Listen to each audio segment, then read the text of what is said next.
Des débats, il y en a. Square et idées en trouvent sous les pavés de l'actualité. Elle est voilée, merde! Putain de merde!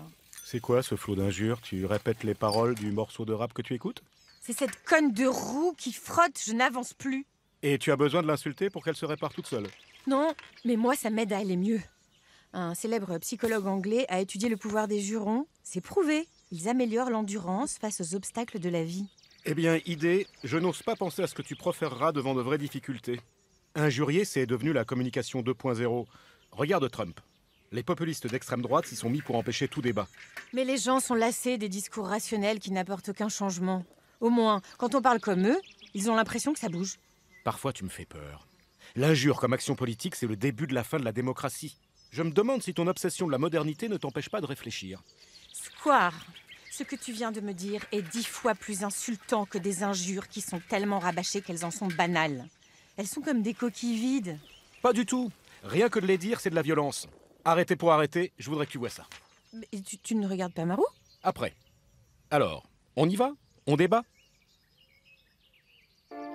Avec aujourd'hui, le philosophe et poète Jan Skudlarek qui s'inquiète dans son récent livre Der Aufstieg des Mittelfingers, l'ascension du doigt du milieu, de la montée des injures dans la vie courante. Et Julienne Flory, philosophe et sociologue, dont le Injuriez-vous est un manifeste pour le bon usage de l'insulte. Cro-Magnon macrocéphale, Ektoplasme, poisson soif. Schlapfwanz, Außenscheiße, Popelfresse, Pute. Man könnte schon sagen, dass wir gewissermaßen in einer Fuck you-Ära leben. On pourrait tout à fait dire que nous vivons à l'ère du fuck you. C'est ce que je pense. Donc, en quelque sorte, une époque de la détabouisation. Je pense que nous prenons actuellement un tournant vers l'insulte. Une progression vers de plus en plus d'insultes. Bien évidemment, les insultes ont toujours existé. Elles ont toujours été présentes et sont humainement parlant compréhensibles. Cependant, ce qui est nouveau, c'est ce tournant vers l'insulte intentionnelle que nous constatons chez les populistes, et en particulier chez les populistes de droite. Prenons l'exemple d'Alternative pour l'Allemagne. Ils ont une nouvelle passion pour l'insulte. Ils n'ont pas honte. Il y a une nouvelle impudeur. Ils utilisent l'insulte et ensuite, ils en sont même fiers. Fiers d'avoir brisé un tabou. Comme s'ils calculaient cette rupture de tabou. Je ne crois pas qu'il y ait de plus en plus d'insultes. Je crois qu'il y en a toujours eu, en fait. C'est juste, on a des médiums qui sont vraiment différents. Et que maintenant, en fait, avec Internet, on voit de plus en plus d'insultes parce qu'on les voit et qu'on ne les entendait pas avant. C'est juste qu'elles sont beaucoup plus médiatisées qu'elles ne l'étaient. Et du coup, on n'est pas dans une ère, en fait, de l'insulte parce que justement, en contrepartie, il y a aussi cette ère de la morale qui existe aussi aujourd'hui. Et on voit bien qu'il y a les deux, en fait, actuellement. Enfin, si on veut parler justement d'ère de l'insulte, on est obligé de parler de cette ère de la morale qui fait qu'on n'a pas le droit d'insulter. C'est revenu à l'école, d'ailleurs, où il y a des cours de morale, où c'est mis en avant sur le civisme et tout ça. Donc, on ne peut pas parler vraiment d'une ère de l'injure, en fait, où elles ont toujours existé et elles existeront encore. Nous l'avons constaté à plusieurs reprises chez le dirigeant de l'AfD, Alexander Gauland. Par exemple, à propos du footballeur Boateng, il disait « Je ne souhaite pas l'avoir comme voisin ». Cette phrase véhiculait bien sûr un autre message, à savoir « Je ne veux pas qu'il soit mon voisin parce qu'il n'est pas allemand, au sens où je l'entends moi, à cause de sa couleur de peau, j'imagine ». Et c'est exactement ce que nous devons déchiffrer et comprendre. Pas seulement quelqu'un insulte quelqu'un d'autre, mais pourquoi il le fait. Et alors, nous comprenons. Cette insulte sert à véhiculer un message. Et lorsque nous avons saisi cet aspect de la communication et compris qu'un tabou a été brisé intentionnellement, alors nous sommes moins impressionnés. On peut mettre la politesse derrière la démocratie, il n'y a pas de problème, mais pour moi, ce n'est pas la première chose que je veux mettre en avant quand je parle de démocratie. Démocratie, ce serait bien qu'il y ait un peu d'équité et d'égalité, plutôt que de la politesse. Donc les injures font partie de la démocratie, quelque part. Elles font partie du débat, elles font partie de la vie en général, mais elles ne vont pas aller ruiner la démocratie, à part si justement on entend par démocratie uniquement des valeurs conservatrices que sont la politesse et la bienséance. C'est ce que Ruenogien en fait, appelle le moralisme paternaliste, qui justement dit qu'il faut être poli et tout ça, mais ça cache en fait des problèmes bien plus importants dans notre démocratie, dans notre société.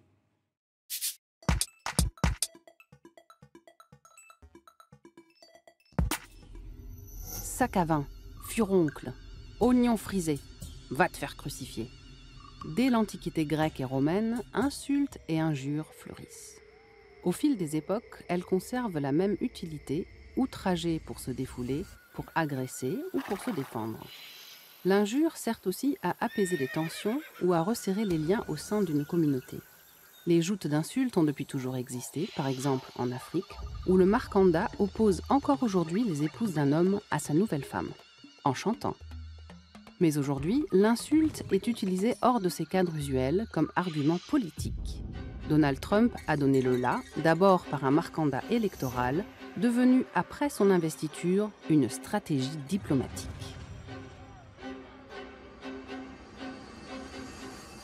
Ja, Trump ist gewissermaßen das Nonplusultra der Beleidigung oder das. Trump est en quelque sorte le nec plus ultra de l'insulte, ou bien le fer de lance, voire la figure de proue des offenseurs. Il rend l'insulte convenable. Trump a tellement insulté que nous n'arrivons même plus à tout citer. Il y a l'exemple de la Corée du Nord.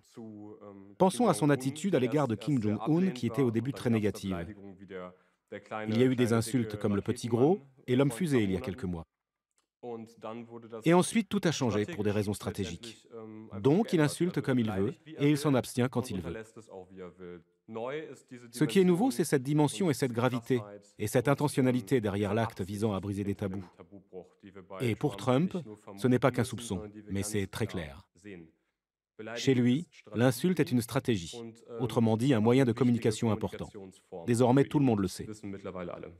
Pour ma part, je pense que Donald Trump et Kim Jong-un utilisent les insultes en fait pour se faire entendre sur la scène internationale. Et ça marche très bien. Parce que justement, tout le monde est au courant de ce qui se passe, tout le monde est au courant des insultes qui sont lancées l'un envers l'autre. Ce qui est intéressant de voir aussi, c'est les mots qu'ils utilisent pour s'insulter entre eux.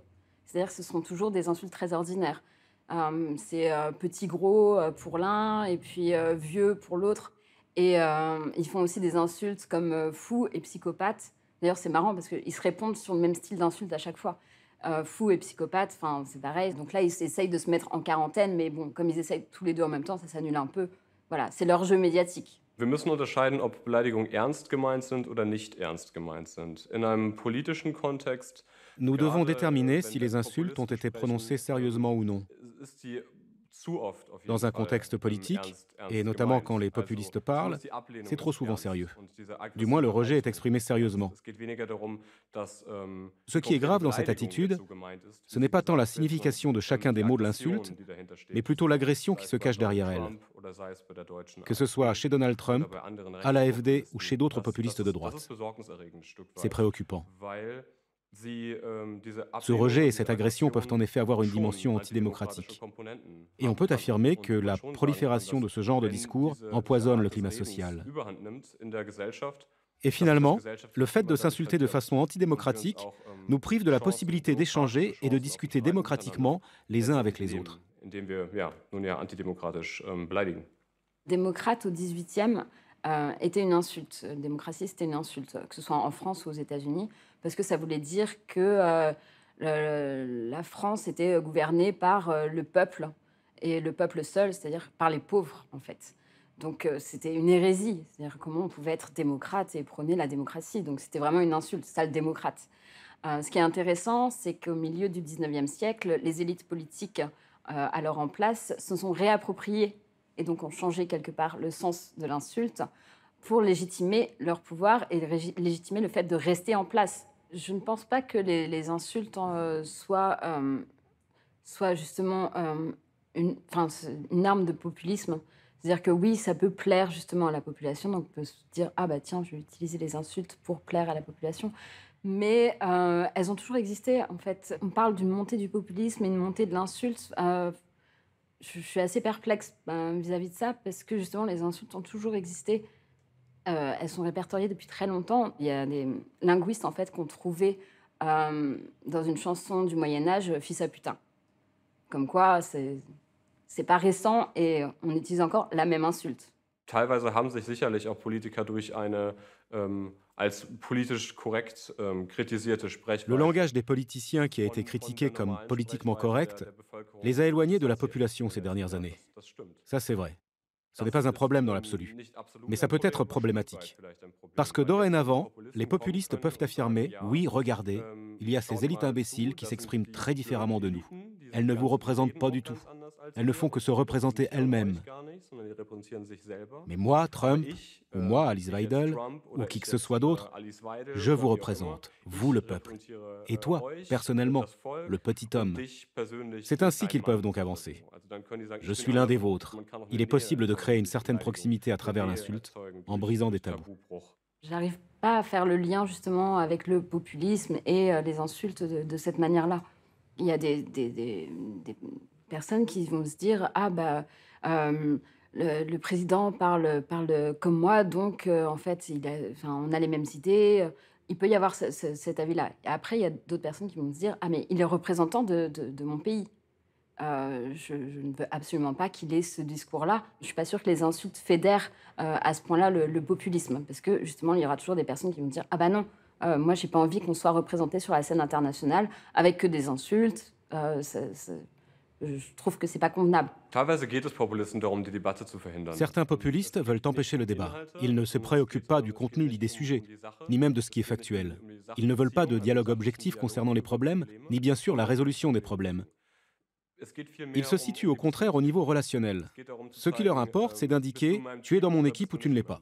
Tu es avec moi ou contre moi. » Ami, ennemi, en fin de compte, l'insulte est la ligne de démarcation entre l'ami et l'ennemi.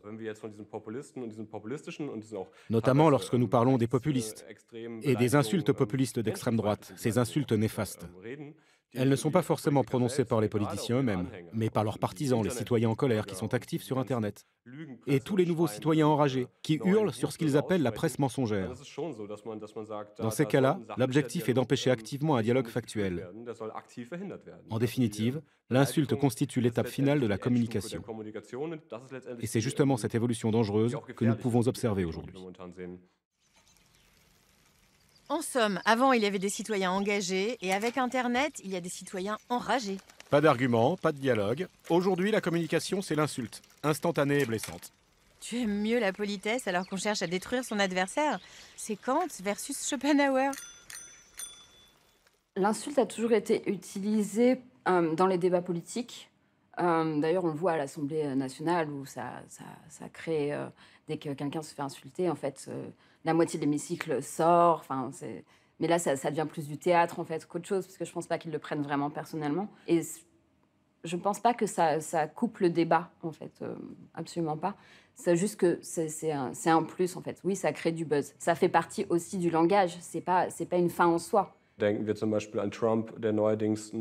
Pensons par exemple à Trump, qui a récemment déclaré que les immigrants illégaux mexicains n'étaient pas des humains, mais « they are animals ».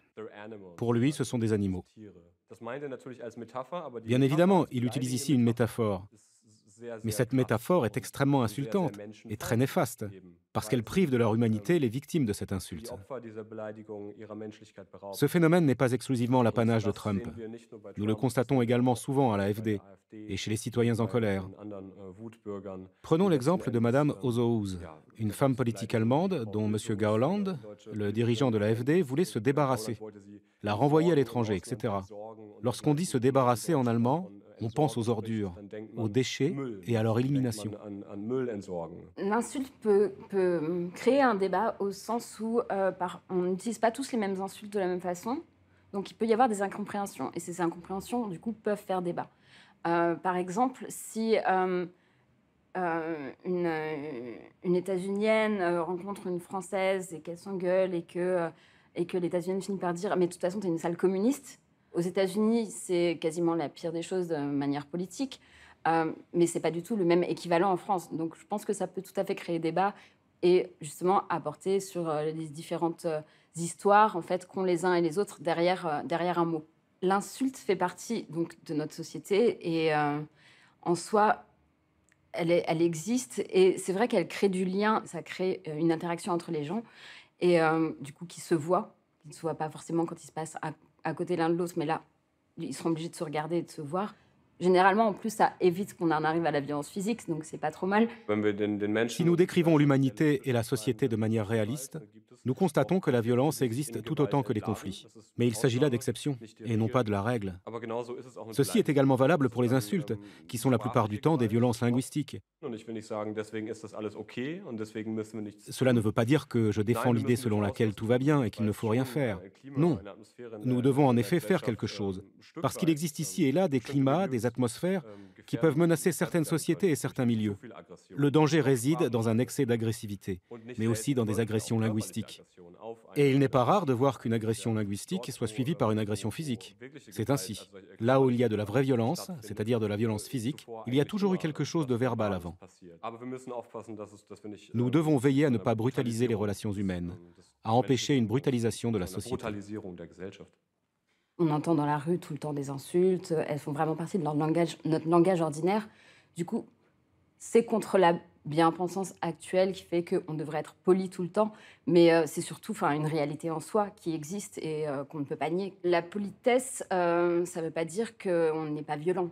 Le langage en soi est violent. C'est une violence déjà parce qu'on n'a pas tous le même langage, donc il y a des hiérarchies de langage. Il y a le langage officiel fait par l'État et généralement créé par les élites, en fait, qui est le langage qu'on apprend à l'école.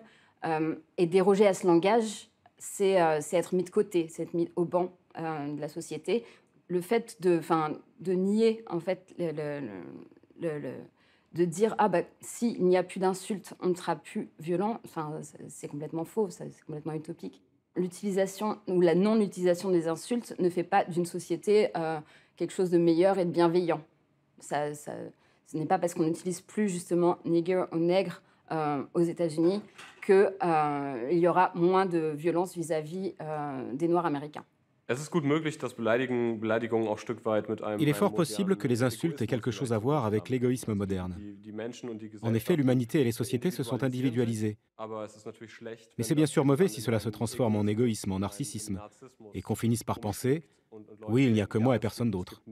C'est-à-dire lorsque les gens oublient complètement l'aspect social.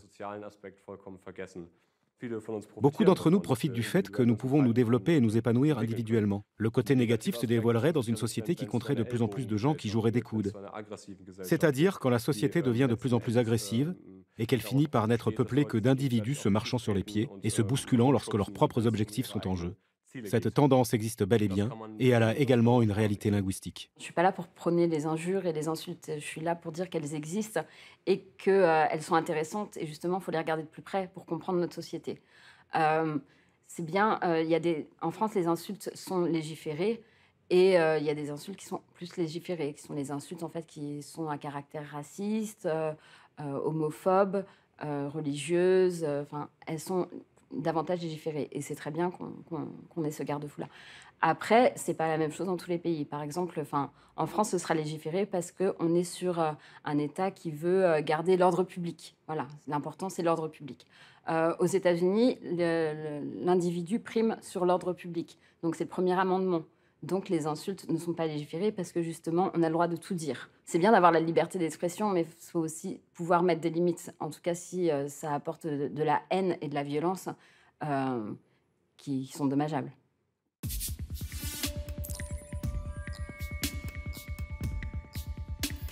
En droit français, l'offense au chef d'État et au ministre est régie par les articles 23, 26, 36 et 37 de la loi de la liberté de la presse du 29 juillet 1881. Le sénateur Mélenchon avait demandé l'abrogation de ces articles en 2008, y voyant la survivance du crime de lèse-majesté. L'insulte s'adressant aux chefs d'État et gouvernements étrangers n'existe plus depuis longtemps, alors qu'en Allemagne, ce n'est que récemment que le code pénal s'est assoupli envers ce type d'insulte, avec l'abrogation de l'article 103. Une bonne nouvelle pour Jan Böhmermann, qui risquait jusqu'à 3 ans de prison pour avoir traité lors d'une émission le président turc Erdogan de pervers, pouilleux et zoophile. Reste la question de la régulation de l'insulte sur Internet. Aucune législation internationale. À chaque navigateur d'appliquer ses propres préceptes, adaptés à chaque pays. Je ne pense pas que la censure soit importante. Cependant, je pense que la société devrait réfléchir à la façon dont nous voulons nous comporter les uns avec les autres, online et offline. La séparation nette d'autrefois est devenue obsolète. De nos jours, il n'y a plus vraiment de clivage entre la vie online et la vie offline. Déjà, moi, je ne le ressens plus.